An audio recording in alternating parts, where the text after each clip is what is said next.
Je vais attendre encore quelques instants que tout le monde finisse de se connecter et nous allons démarrer.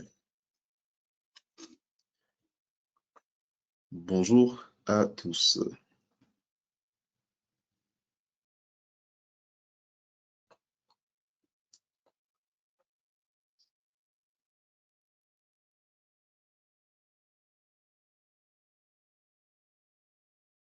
Alors, pendant que les dernières personnes se connectent, petite information concernant le déroulé du webinaire. Il faut savoir que vos micros sont coupés par défaut. C'est surtout pas pour vous muter, hein, c'est pour favoriser un cours linéaire du webinaire. Mais n'hésitez pas à poser toutes vos questions dans le chat. Je vais procéder à ce webinaire avec mon collègue Louis qui sera dans le chat et qui répondra à toutes vos questions. Et celles auxquelles il n'aura pas pu répondre seront répondues tout à la fin du webinaire lors de notre questions et réponses. N'oubliez surtout pas de répondre au sondage en fin du webinaire pour que justement vous puissiez nous faire un feedback sur ce que vous avez pensé de ce dernier et pour que justement on puisse continuer d'améliorer nos webinaires dans le futur. Allez, c'est parti. Donc, Audit Drive, votre futur atout CAC qui va vous permettre de maîtriser tous vos flux. C'est un outil, justement, pendant ce webinaire, nous allons passer en revue différentes parties de Audit Drive. Le premier, ça va être notamment concernant la collecte. Donc, ça va être la première partie du webinaire. Nous allons rentrer dans les détails concernant les formulaires, comment ils fonctionnent, qu'est-ce qu'ils sont et comment justement ils peuvent vous permettre de faciliter et harmoniser votre collecte documentaire. Ensuite, justement, nous allons faire une parenthèse sur la signature électronique, comment vous pouvez proposer une signature électronique à vos clients via Audit Drive et retrouver justement tous les documents directement dans votre portail. Nous allons notamment voir comment vous pouvez partager avec un confrère le travail documentaire. Les différentes interconnexions présentes sur Audit Drive, notamment avec les outils de production, nous verrons lesquels, nous verrons comment ça s'opère. Enfin, mais pas par importance, la mise en avant des services du cabinet que vous pourrez proposer dans le cadre de vos missions d'audit. Mais avant tout cela, une petite parenthèse concernant My Company Files, pour que justement vous puissiez savoir justement qui on est, comment on fonctionne et comment est-ce qu'on a arrivé à créer Audit Drive, bien évidemment avec la CNCC. Donc, My Company Files, nous sommes une entreprise créée en octobre 2011. Nous travaillons pour et avec les experts comptables, mais aussi les commissaires aux comptes. Nous comptons aujourd'hui plus de 850 cabinets clients qui vont de 1 à plus de 750 collaborateurs. Ça vous montre vraiment la large panoplie de cabinets avec lesquels on travaille. Nous sommes aujourd'hui une équipe de plus de 50 personnes pour vous accompagner, environ la moitié qui s'occupe justement du côté technique de la solution et de la recherche et du développement, et l'autre moitié qui est faite de chefs de projet, d'équipe marketing, etc. Nous comptons aujourd'hui plus de 180 000 utilisateurs. D'ailleurs, la sainte mise à jour serait de 250 000 utilisateurs sur nos solutions. Et nous avons créé plus de 650 applications smartphone aux couleurs et à l'image des cabinets pour lesquels on travaille. Ces cabinets-là dont vous en avez un petit exemple ici. Comme je vous l'ai dit justement, on travaille vraiment avec une large panoplie de cabinets. Vous pouvez avoir des cabinets de très grande taille, comme par exemple le cabinet Thales Audit ou CHD, et les cabinets à taille humaine, comme par exemple le cabinet Biwiz. Chez My Company Files, nous avons fait un constat qui a découlé sur des missions. Ce constat était que dans le cadre de vos missions d'audit, vous avez énormément de points d'entrée digitaux qui ne sont pas toujours sécurisés et qui sont parfois subis. Nous comptons bien évidemment les fameuses solutions américaines, à savoir les solutions de mail comme le Gmail et toutes les autres solutions de mail que vous pouvez utiliser d'ailleurs, hein. Le WeTransfer, dont nous connaissons les derniers débats, on va dire, le Google Drive, le Dropbox, les fameuses clés USB qui sont partagées, qui peuvent être facilement abîmées ou perdues. Et j'ai l'histoire que je ressors souvent de certains de vos confrères et consoeurs qui m'ont dit recevoir des clés USB par boîte postale. Bien évidemment, dans cette marée d'échanges, il fallait justement mettre de l'ordre et de la sécurité. Donc, en 2018, le RGPD, justement, vient mettre une imposition réglementaire qui vous oblige, vous, à échanger de façon sécurisée des données à caractère sensible. Et donc, de cette réglementation, nous en avons vu une opportunité justement de vous proposer un service qui puisse justement améliorer la qualité de votre travail et de vos échanges avec vos clients. Et c'est comme ça que nous en sommes arrivés à Audit Drive, notamment justement avec la Compagnie nationale des commissaires aux comptes. Sur My Company File, cependant, nous aimons bien nous donner l'image de l'ostéopathe de la relation client pour différentes raisons. Parmi les raisons, il y a certainement le fait que notre PDG Jean-Olivier est très, très sportif. Mais comme un ostéopathe, notamment, nous venons travailler sur différents points de douleur que vous pouvez ressentir au sein du cabinet. Parmi ces points de douleur, nous avons bien évidemment la collecte, dont nous venons de parler, qui est peut-être le plus grand point de douleur pour les cabinets d'audit. Donc, comment collecter de façon efficace tous les documents dont vous avez besoin de vos clients. Mais bien évidemment, une fois que vous êtes passé à la collecte, vous allez devoir en faire quelque chose de ces documents et vous allez devoir passer à une production. Cette production doit être restituée. Donc, comment restituer toute votre production de façon tout aussi simple, tout aussi conforme et pour vos clients, pour vous, mais aussi pour eux. Et le tout dans le cadre conforme au règlement général de la protection des données. C'est un peu le nerf de guerre. Donc, notre solution consiste en un extranet et une application smartphone, les deux connectés aux outils de métier. Donc, pour récapituler un peu ce que nous venons de dire, Audit Drive est un service spécifiquement créé pour les commissaires aux comptes. Il n'y a que les commissaires aux comptes qui peuvent utiliser Audit Drive, en partenariat avec la Compagnie nationale des commissaires aux comptes et surtout hébergé en France, car nos serveurs sont régis dans le Lab Audit Service sur le site de la CNCC. Nous en avons beaucoup parlé. Il est temps maintenant de voir à quoi cela ressemble. Donc, vous avez ici justement un premier aperçu de la solution, mais nous allons rentrer plus dans le détail d'ici quelques instants. Audit Drive est une solution vraiment qui est conçue avec non seulement vous en tête, mais aussi vos clients. Et donc, elle est très, très simple d'utilisation dans un espace qui est vraiment très sobre et intuitif. Vous allez justement retrouver votre historique en première page, des actualités, et là j'ai besoin, et ça c'est vraiment côté client, donc c'est vraiment quelque chose de simple pour lui en prise à main. Et ici vous avez justement un aperçu de la solution côté smartphone. Dans le cas de ce webinaire là, nous verrons uniquement l'extranet. Pourquoi? Parce que forcément, dans l'audit, la plupart du temps, vos clients se retrouveront à échanger sur leur ordinateur. Il est très, très rare que ça arrive qu'ils utilisent l'application smartphone. Et donc, nous avons pensé être plus cohérent de montrer l'extranet lors de ce webinaire. Nous arrivons donc au premier point, celui de la collecte des données qui va se faire via les formulaires. Les formulaires, qu'est-ce que c'est? Vous pouvez les voir comme une sorte de checklist dématérialisée des documents attendus qui guide le client dans un processus justement de remplissage de données graduel. Je vous montre ça tout de suite.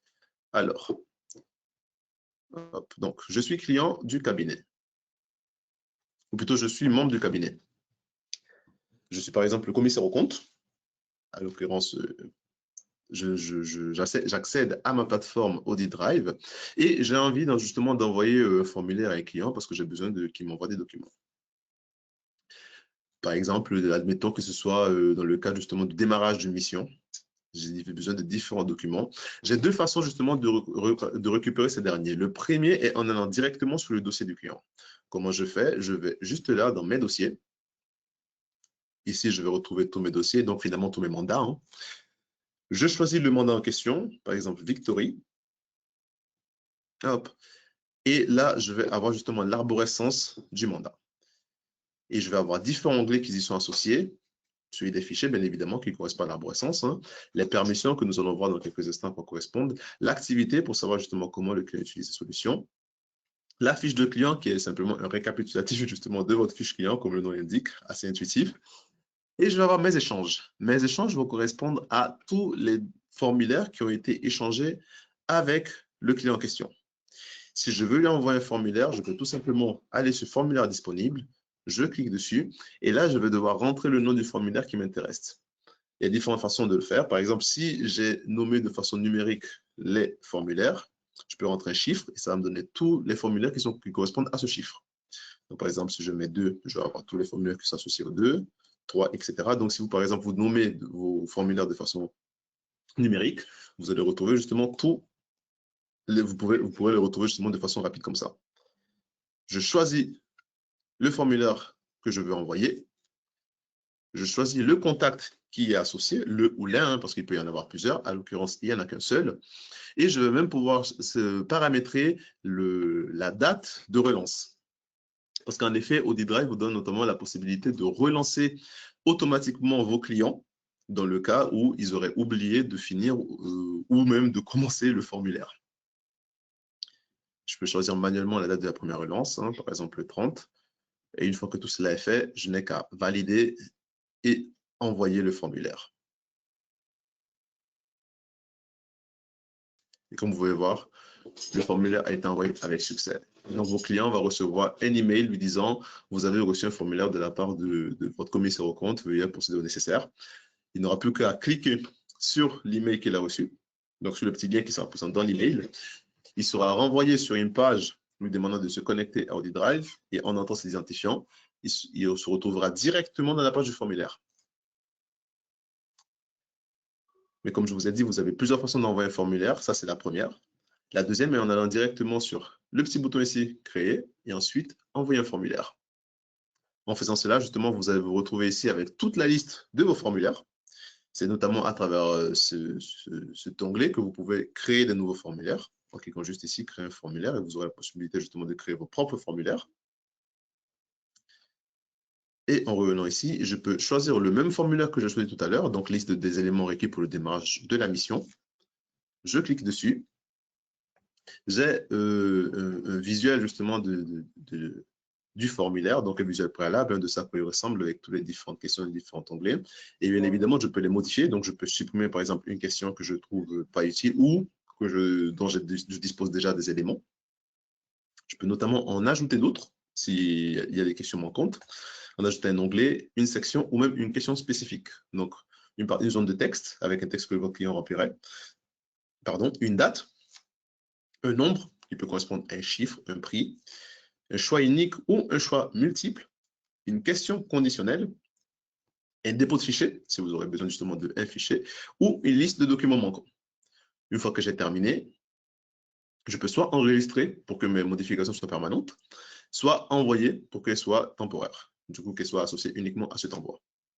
Et le client, encore une fois, il va recevoir de la même façon l'email. D'ailleurs, à ce sujet, si je fais sur envoyer, je vais arriver sur ce petit visuel qui justement me permet de faire un envoi groupé. Différemment à tout à l'heure, là où j'étais vraiment dans le mandat, donc finalement dans un dossier spécifique, donc je ne pouvais l'envoyer qu'à un client spécifique. Ici, je peux faire un envoi groupé, donc si j'ai par exemple plusieurs clients que je reçois en même temps ou que j'ai un même formulaire à envoyer à plusieurs mandats, vous pouvez tous les sélectionner, programmer l'envoi, vous allez faire recherche des contacts, vous allez voir tous les contacts qui sont associés justement aux différents mandats que j'aurais sélectionnés. Comme vous pouvez voir, Laurent Marx, c'était le mandateur de Victory. Vous sélectionnez justement tous les contacts associés et vous faites programmer l'envoi. Et encore une fois, vous allez vous retrouver sur le même affichage que tout à l'heure, dans lequel vous pourrez sélectionner le jour de rappel, donc la relance automatique. Et ensuite, le formulaire sera envoyé. Donc, pour récapituler, vos formulaires, justement, vont être votre façon principale d'échange documentaire avec vos clients. Vous allez avoir deux façons de procéder justement à l'envoi des formulaires. Soit vous faites un envoi unique en allant directement sur le mandat, vous savez ce que vous devez envoyer, à qui vous devez l'envoyer, vous sélectionnez, vous allez sur mes échanges, vous sélectionnez le formulaire, vous l'envoyez, vous programmez la date de relance et c'est parti, le client le reçoit. Soit vous allez sur créer, envoyer un formulaire, vous allez avoir le récapitulatif de tous vos formulaires, vous sélectionnez le formulaire qui vous intéresse, vous faites continuer, vous le modifiez ou non si ce n'est pas nécessaire. Vous allez avoir toute la liste de vos mandats, vous sélectionnez les mandats auxquels vous voulez envoyer les formulaires et vous faites programmer l'envoi. Et après, encore une fois, la même procédure jusqu'à ce que le client reçoive l'email avec le formulaire en question. D'ailleurs, voyons un peu à quoi ressemble le formulaire justement côté client. Alors là, comme vous pouvez voir, la solution reste sensiblement similaire, mais je ne suis plus côté cabinet, je suis côté client. Et j'ai ouvert l'email que mon commissaire au compte m'a transmis. Et donc, je me retrouve sur cet affichage-là dans lequel je pourrais justement renseigner tout ce qui m'est demandé. En l'occurrence, ici, j'ai des dépôts de fichiers. Donc, je peux soit sélectionner, soit glisser, déposer les fichiers que me demande mon commissaire aux comptes, donc le statut, le cabis, organigramme juridique, etc. J'aurai même quelques questions à choix multiples, quelques questions à choix unique, des oui ou non. Et je peux même rentrer un commentaire si, par exemple, j'ai des documents qui me manquent ou si j'ai besoin de transmettre une information importante. Et une fois que j'ai fini, je n'ai qu'à faire enregistrer ou valider. Là, c'est parce que j'avais rempli. Hop. Une fois que j'ai fini, je n'ai qu'à faire enregistrer ou valider pour que le formulaire soit terminé. Et côté cabinet, justement, l'information, elle est mise à jour en temps réel. Dès que le client enregistre et qu'il valide, vous, de votre côté, justement, vous recevez justement une mise à jour sur le formulaire en question, vous disant qu'il y a une mise à jour qui est effectuée. Comme vous pouvez voir, justement, là, je suis côté cabinet, vous pouvez le remarquer juste là. Et dernière réponse, le 22/10, qui est bien aujourd'hui. Donc, la mise à jour, vraiment, elle est instantanée. Voilà pour ce qui touche justement au formulaire, et donc à comment vous allez utiliser OdiDrive pour échanger des documents avec vos clients de façon totalement sûre, intuitive et sécurisée. Maintenant, parlons de la signature électronique. Concernant la signature électronique, justement, nous avons un API avec une solution en particulier qui est Je signe Esper, la solution de l'ordre. Et en fait, elle est tout aussi simple que OdiDrive. Enfin, l'interconnexion fonctionne de façon tout aussi simple que OdiDrive fonctionne. C'est-à-dire que vous allez avoir justement la possibilité de proposer une signature électronique à travers votre solution, si vous la disposez, et qu'elle est connectée à OdiDrive. Donc, vous allez avoir un onglet qui va vous permettre justement d'envoyer un email avec les éléments relatifs pour que justement le client puisse opérer à la signature. Et une fois que cela est fait, le document signé se retrouvera automatiquement rapatrié dans OdiDrive dans la zone de dépôt qui sera associée pour que vous puissiez le retrouver. Dans le cas de ce webinaire, justement, nous n'avons pas de solution de test, donc je ne peux pas vous le montrer. Néanmoins, si vous disposez de Je signe Expert et que vous prenez OdiDrive, justement, l'interconnexion, on s'occupera justement de faire avec vous l'interconnexion pour que justement vous puissiez voir le processus se faire. Encore une fois, le mot d'ordre est simplicité. Concernant le partage avec les confrères, sur OdiDrive, justement, vous avez la possibilité de faire deux choses à ce sujet. La première est de gérer les droits en fonction justement des différents collaborateurs. Donc, en interne, vous allez peut-être travailler avec des collaborateurs et donc, vous n'aurez peut-être pas tous les mêmes mandats. C'est-à-dire que vous travaillez sur certains mandats et peut-être eux sur d'autres. Dans ce cas, vous pourrez justement modifier ce qu'on appelle des droits d'accès au mandat. Qu'est-ce que c'est les droits d'accès? C'est, comme le nom l'indique, hein, des permissions que vous pouvez modifier sur chacun des mandats que vous disposez. Alors, tout à l'heure, je vous ai un peu mentionné les différentes permissions présentes sur OdiDrive. Voyons maintenant comment ils fonctionnent. Hop. Alors, je suis commissaire aux comptes, encore une fois, du cabinet. Hein. Donc, hop, Pauline Jaffray, et j'ai différents collaborateurs. À l'occurrence, j'ai que Alexis qui est présent. Très bien. Alexis travaille avec moi sur ce mandat. Donc, il a tous les droits. Tous les droits, qu'est-ce que ça veut dire? Ça veut dire qu'il a la possibilité justement de visualiser et de travailler sur les documents présents dans l'arborescence. Donc, les impacter, les télécharger, les modifier. Si Alexis n'avait que des droits de lecture, ça veut dire que Alexis ne pourrait que visualiser uniquement les documents présents dans l'arborescence sans pouvoir non plus les affecter, les modifier. Et aucun droit veut dire que Alexis n'a aucun droit dans l'arborescence. Il peut voir les fichiers, mais il ne peut pas voir les documents qui sont présents à l'intérieur. Il ne verra que des fichiers vides. À chaque fois qu'il essaiera de les ouvrir, il n'y aura aucun document qui sera contenu à l'intérieur. Cela vous permet justement, encore une fois, comme je l'ai dit, hein, de trier le travail et d'éviter que le travail de un affecte le travail de l'autre par inadvertance ou que quelqu'un supprime un document qu'il ne devrait pas supprimer parce qu'il s'est peut-être trompé de fichier, qu'il a ouvert le mauvais ou qu'il a ouvert un fichier qui est avec un nom qui ressemble à un autre. Ça peut arriver que deux sociétés aient des noms similaires.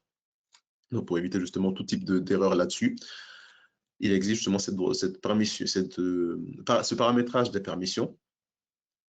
Les permissions de lecture, souvent on m'a posé la question, mais pourquoi vous avez des droits de lecture? À quoi pourrait servir de pouvoir uniquement lire les documents?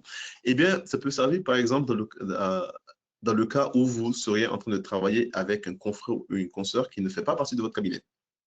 Si vous, par raison de consultation ou parce que vous avez justement besoin de travailler avec lui sur un document particulier, eh bien, vous pouvez créer ce qu'on appelle des accès temporaires en envoyant un email au collaborateur, au confrère ou consoeur en question.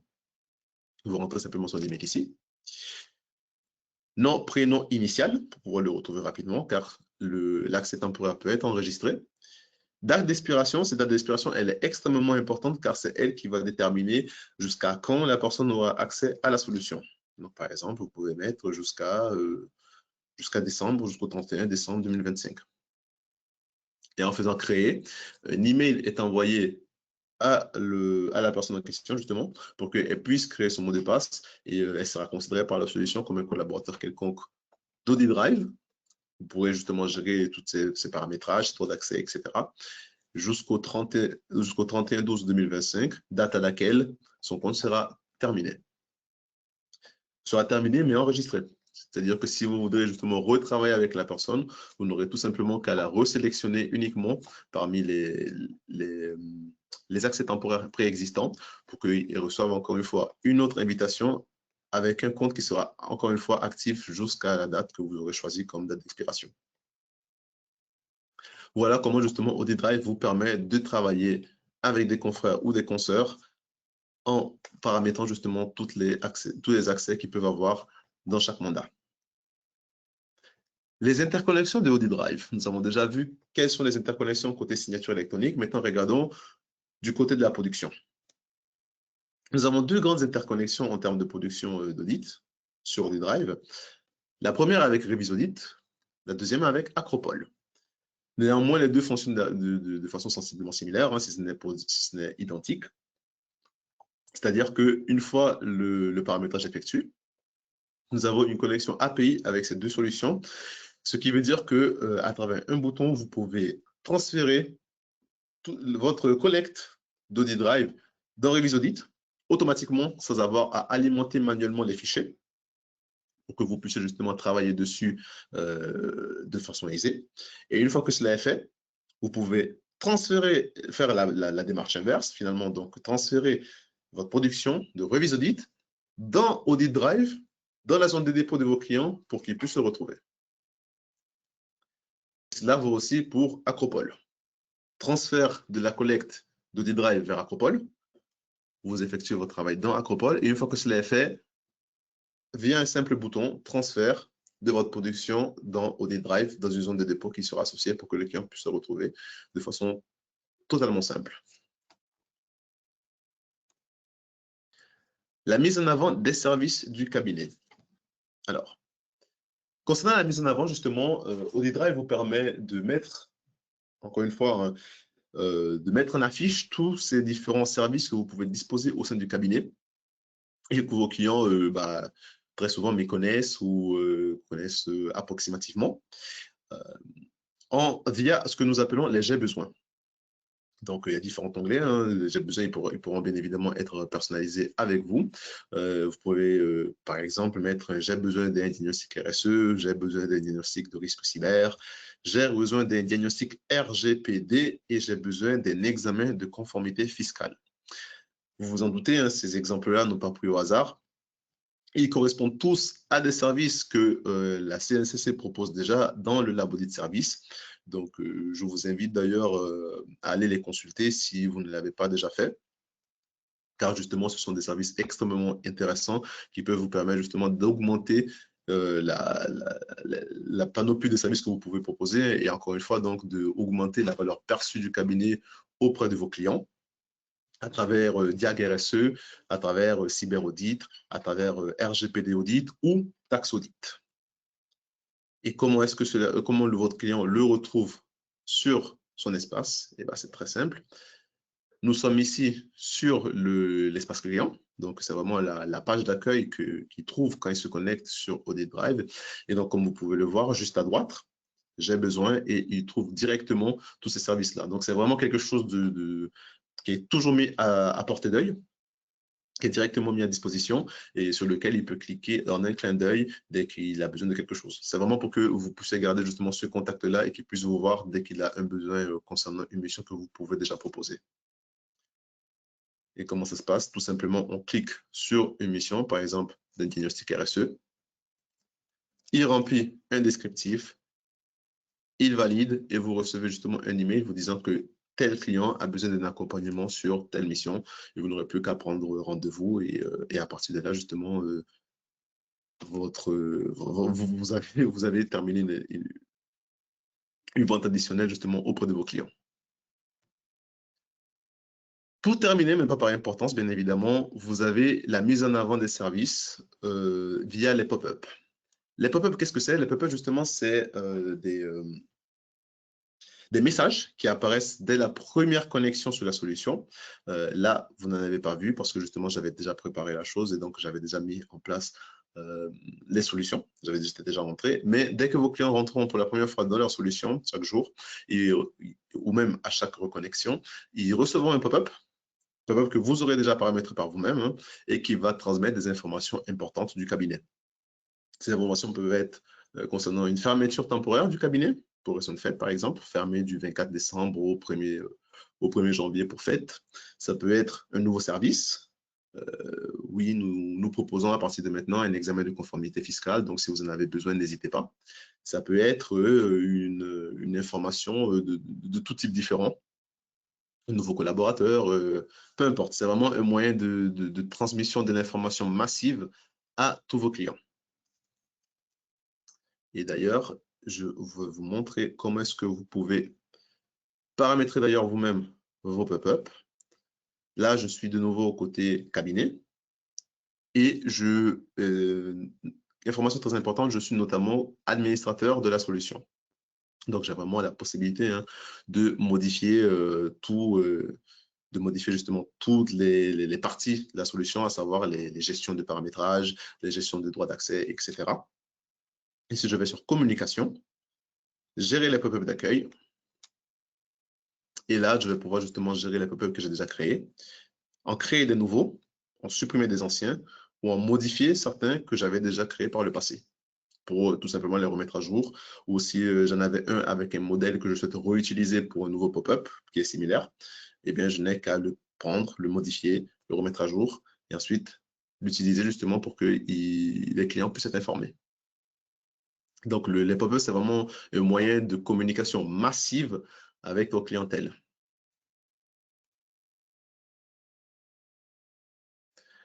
Et nous avons notamment un deuxième moyen de communication massive qui sont les actualités.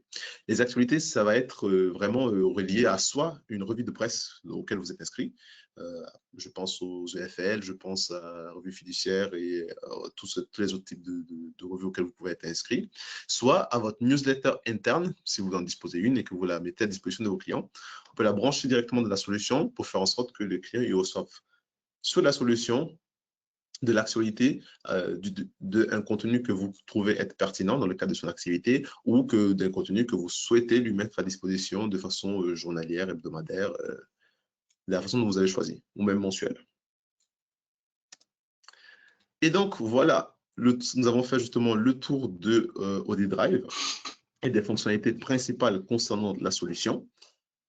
Vous avez ici un petit lien de prise de rendez-vous. Donc, si vous souhaitez en savoir plus ou vous souhaitez un échange personnalisé concernant le contexte de votre cabinet, parce que bien évidemment, chaque cabinet est différent, je vous invite fortement à prendre rendez-vous avec nous pour que justement nous puissions rentrer dans le détail ensemble et voir justement comment Audit Drive peut s'adapter à vous et à vos besoins. Donc, je vous avais promis une question-réponse finale pour toutes les questions qui n'auraient pas pu être, auxquelles Louis n'aurait pas pu répondre lors du webinaire. Louis, est-ce que nous avons des questions? Alors, la majorité des questions, j'y ai répondu.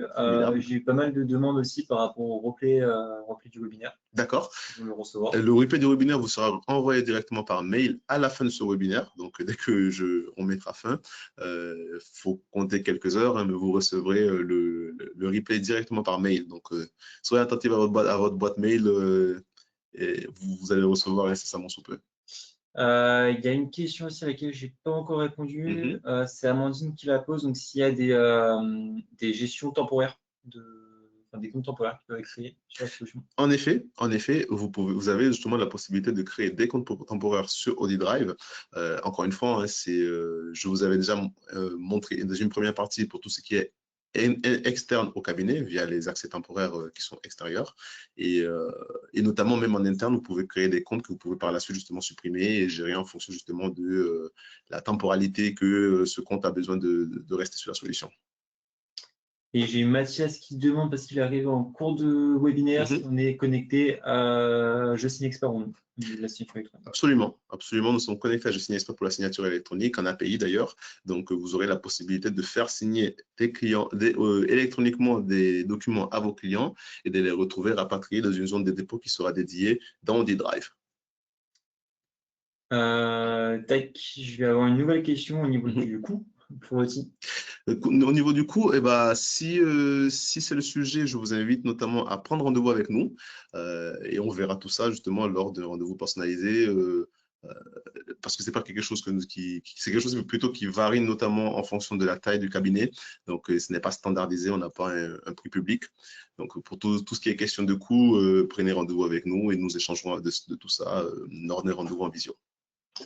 Et j'ai une nouvelle question, c'est comment se connecter sur Audit Drive. J'imagine que c'est pour souscrire au Audit Drive s'ils doivent potentiellement passer par nous ou directement peut-être sur le site pour souscrire à Audit Drive, vous n'avez qu'à passer par nous, à prendre rendez-vous avec nous. Encore une fois, hein, vous avez le QR code ici présent ou vous pouvez aussi passer à travers notre site web et prendre rendez-vous avec un membre de notre équipe, justement, qui se chargera d'échanger avec vous et de vous présenter justement la solution et les différentes modalités justement de souscription. Et voilà, c'est de mon côté au niveau des questions. Super. Eh bien, je vous dis merci beaucoup d'avoir assisté à ce webinaire. J'espère que justement, vous avez pu apprendre différentes choses de Audit Drive et de comment justement ça peut vous accompagner dans vos missions. Et je vous dis à très bientôt pour de nouveaux webinaires avec moi ou avec un autre membre de l'équipe de My Company Files. Merci à tous et très bonne journée. Au revoir.